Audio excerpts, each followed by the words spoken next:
So இவ்வளோ நீளமான வண்டிக்கு ஃபஸ்ட் டயர் மட்டும் ஸ்டியர் பண்ணுற மாதிரி இல்லாமல் இந்த மாதிரி ரெண்டாவது வீலும் ஸ்டியரிங் பண்ணுற மாதிரி கொடுத்துருப்பாங்க.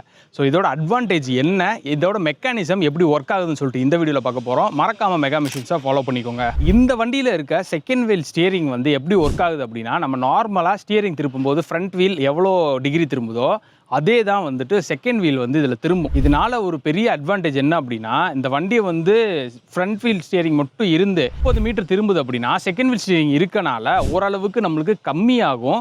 சின்ன இடத்துல டேர்ன் பண்ணுறதுக்கு இது ரொம்பவே யூஸ்ஃபுல்லாக இருக்கும்.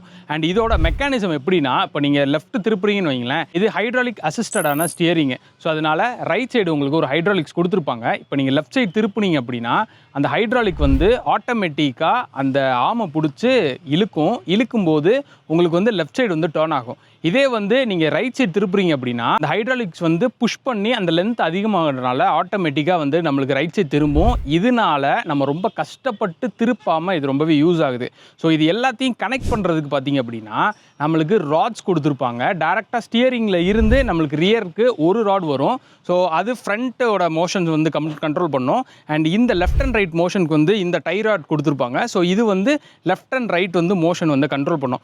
ஸோ இதனால தான் இந்த டயர் வந்து ஈஸியாக நம்மளுக்கு ஸ்டியர் பண்ணுறதுக்கு யூஸ் ஆகுது.